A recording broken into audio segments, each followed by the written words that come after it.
How you doing, guys? This is Eric from RuleTheWasteland.com. One of the interesting, and I think interesting is putting it mildly, but one of the worst elements of what's happening today, and I don't mean today specifically, but in today's world, is the way that all of these systems are kind of collapsing at the same time, and any one of which might be able to be dealt with or allow, the West and specifically the United States to maintain our global dominance and hegemony and financial system and everything. But the fact that all of these things are happening at once and collapsing at the same time is really the main issue here. And one of the ones that I mentioned specifically, which I think is basically ignored and it's not necessarily denied, but the significance of it is very, very often dismissed or poo-pooed as like, yeah, that's going to be rough, but we'll get through it kind of thing, with no real explanation for how this is going to happen, is the invasion, there's no other word for it, the invasion of the United States by other outside people, different nations, who, and I don't even necessarily mean states in this sense, as in governments, but I mean specifically nations, groups of people with different languages, different culture, different belief system, different values, whatever. And then you don't even have to be making a value statement about it, which I'm not in this video. You don't need to. I'm simply an observer. But when you'd have different groups, and it would be the same if it were the other way, if white Americans were flooding into some random country in Africa or Asia or something and massively outnumbering the population, that changes would occur. Just like if you have a city and, if 50,000 vegans moved into a city of 100,000 people, which has nothing to do with country of origin, nothing to do with race, nothing to do with any of that. It's just a different value and belief system. All of a sudden, things would start changing pretty dramatically. The restaurant menus would start changing. The local agricultural choices and, investments and all that stuff would start changing. And you don't have to favor one of these, veganism versus being an omnivore or carnivore over one or the other to recognize that this is going to happen. And we're seeing that play out very dramatically in the U.S., with over the past year alone, something like 1.6 million immigrants came to the U.S. when you count legal and illegal. And that's one of the biggest blind spots that quote-unquote conservatives or people on the right have. Sometimes it's just because they're so afraid of being called a racist or whatever that they'll say, well, I don't care as long as they come here legally. If that's really the only issue, this, like I said, if the vegans are allowed to go into this town or not, it doesn't change that outcome. And I think some people are so scared of just being called racist, which it's not about the race specifically. It's about, like I said, that this, whatever the group is, has a different value system. And the American ideal of freedom, personal liberty is unique, not just in modern world, but historically. It's a very unusual thing. Everyone else pretty much believes otherwise throughout the world today and throughout history. And so this idea that, if as long as it's legal, then it's okay. Like, why? That doesn't change the fact that all these people have a different belief system. If the only issue was that these people are coming in illegally, then just make it legal. Say it's totally legal to come into the U.S. You don't have to have any documentation or any authorization. What's the problem? If that's the only thing that makes a difference is whether it's legal or not, then let's just make it legal. Just say it's all legal. Boom. But obviously that's not the issue. And like I said, 1.6 million people came in last year, and the huge majority of those, from like a electoral perspective, 60% plus, is going to break what we would consider liberal and or non-conservative, whatever you would call it, left. I don't care about the terminology, but it's pushing the country in a certain direction. Some people like that, some people don't. The fact is that it's happening, and that's what people need to realize. You can't even figure out how to address an issue or what to do about something if you don't realize that it's happening. And like I said, whether or not you think it's good or not, you have to accept that this is at least happening. And I have a picture here of the electoral map breakdown if only blank people voted. And for people of color, it's exclusively blue. And it says that the reason they didn't even break out by individual groups within the quote-unquote minorities is that no matter how they did it, by gender, ethnicity, education, no matter how they broke it down, the entire electoral map, every state is 100% blue. And these are the people that are coming into the country. And it's irrelevant what you think about any other country, any other language, any other value system. The point is that all these people are flooding in, it's pushing the country in one direction. And the legacy Americans, let's call it that, birth rate is very low, comparatively speaking to this, where the people are flooding in, and they're typically flooding into states, with California being the exception. A lot of them are going to states that historically were more right-leaning, so it's definitely affecting that. And the idea that, certain groups like Latinos, let's say, they're actual conservatives is not true. The only thing that was true for is Cubans, specifically in Florida, because they came from a very communist country recently. They broke, I think, 56% is what it says here in the election for Republicans, but only Cubans and only in Florida. Nationwide, Latinos 66%, crushing landslide for Democrats. Just like we're saying with this map, if you have any quote-unquote minority group, it breaks 100% blue, not even close. Like I said, 66%. In terms of an election, that's a crushing landslide. You're not even close to maybe winning that percentage of the population. The fact that we can look at these groups and say, compared to white New York or Jewish New Yorkers or all these normal liberal groups, that they may be more socially conservative, like they'll probably be anti-abortion, they'll probably be Christians, they'll probably be maybe they're against gay marriage or something like that, like all these things that are supposedly normally viewed as right or conservative. Doesn't matter, they all vote blue every single time, even though those candidates like the Bidens, like the Clintons, are against all that stuff, so it doesn't matter. And this is going to cause massive upheaval in the United States eventually, especially if you think that the country should be moving in the other direction. And we have a separate issue with this massive influx of people, and that is that a huge percentage of the immigrants are going to be net tax consumers, especially with the way that illegal immigration is being dealt with handing out free phones and all this other stuff, that we're already at a very, very dangerous place in the United States with the amount of people that are net tax consumers versus producers, meaning a huge portion of the population is actually costing the government money as opposed to paying taxes in any sort. You'd be shocked at the number of people whose tax returns are more, and significantly more, than they actually paid in taxes, and many of those groups are also getting assistance of other kind, whether that's Medicare, Medicaid, whether that's Section 8 or some kind of housing assistance, food stamps, all sorts of stuff like that, subsidized phone, whatever the Obama phones, whatever. It's a shocking number of people.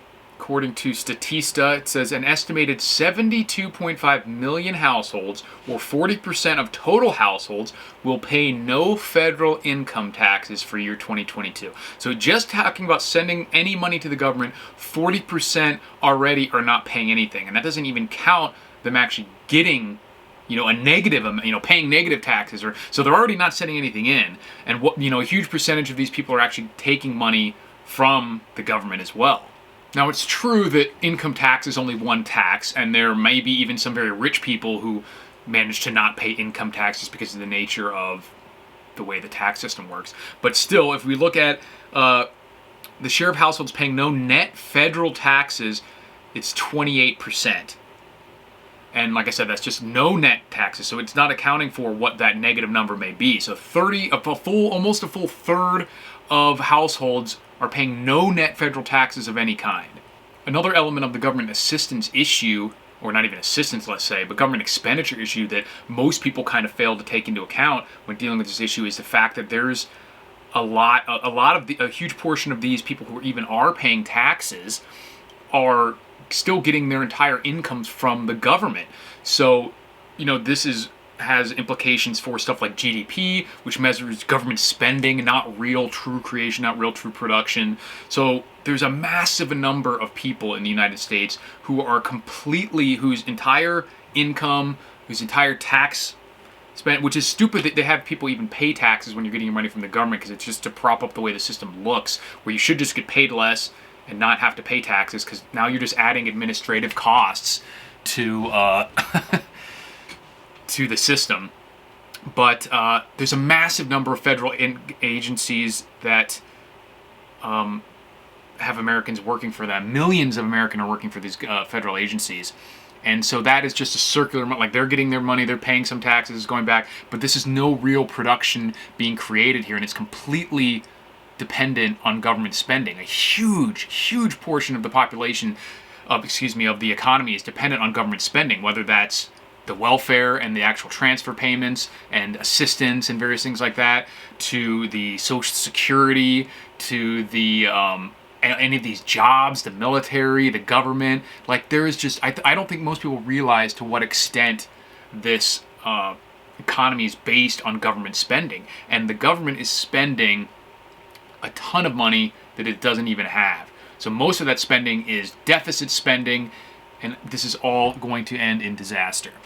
And I think that when this type of spending stops, you're truly going to see the conflict happen between all these various nations in the U.S. It's very interesting that right now the biggest, most noteworthy conflict in the United States, there's all sorts of stuff happening all the time, but look over the past few years. We have like the George Floyd riots. We've had, up till now, we have Palestinians and Israelis and people who side with either group. That's a huge conflict in the United States. This is a conflict between two/more Middle Eastern nations and groups, states, and that is the primary conflict that's playing out in the United States.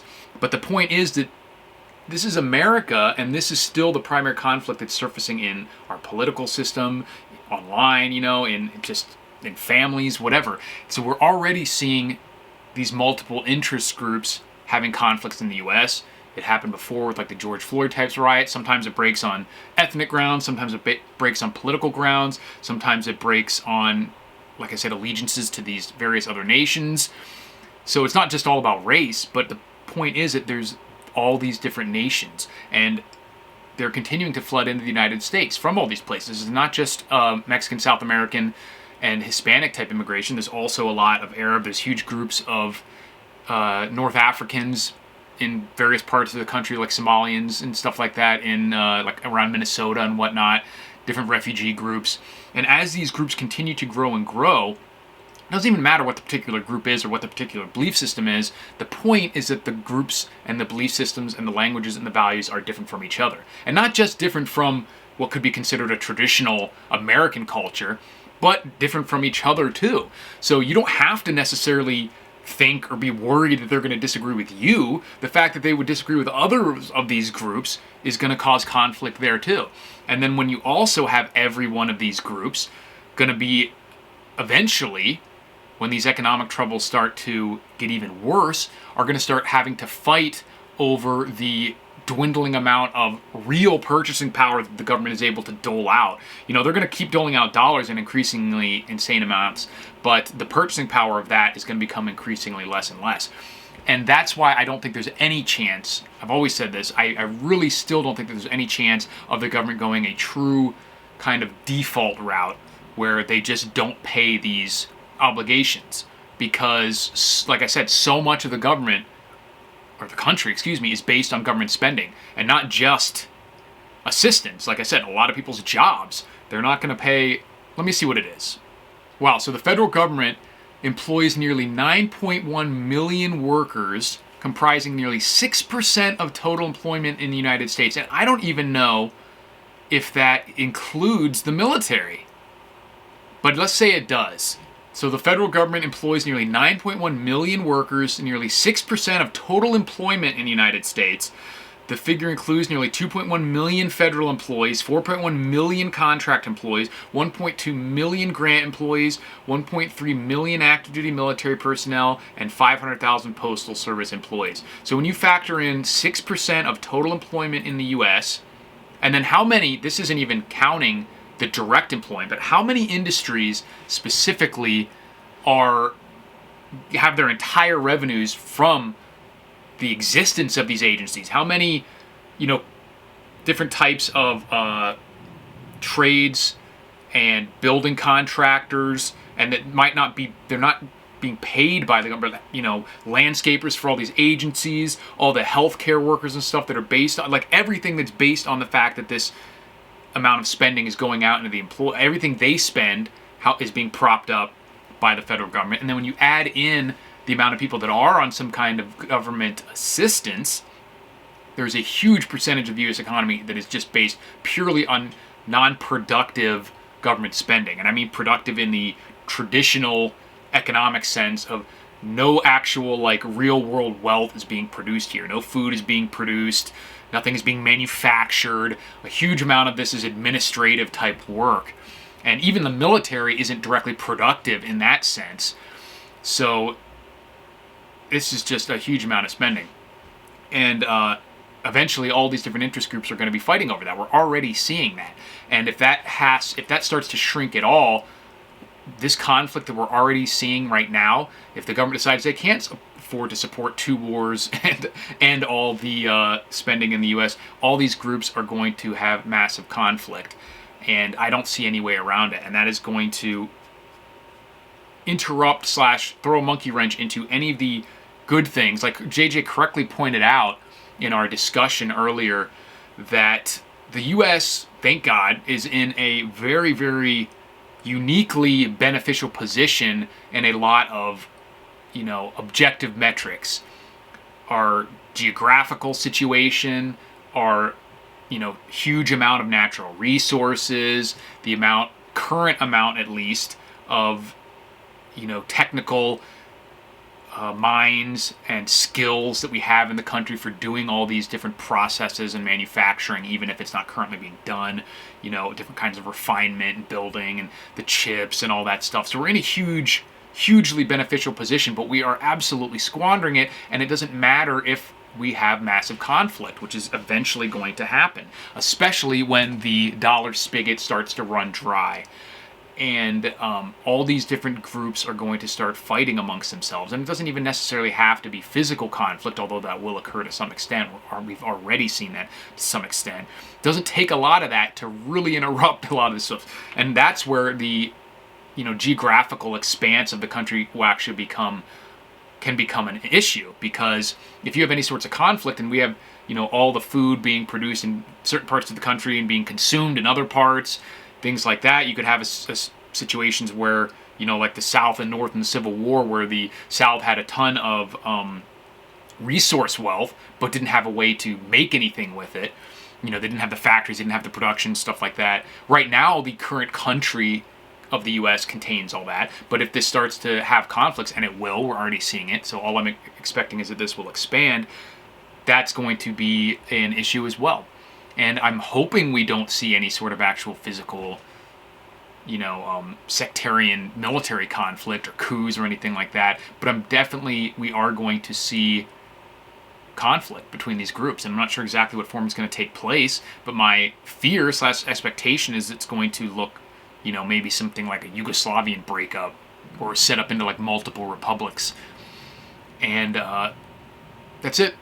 Diversity of thought, and I'm not even talking about diversity in racial sense, but diversity of value systems and beliefs plus proximity always equals conflict. And we've never seen it happen any other way. And it's just a question of how long these different types of situations last. People always point to Roman Empire and things like that. But they still weren't mashed together in the way that we are in the United States. And the numbers are absolutely skewing rapidly.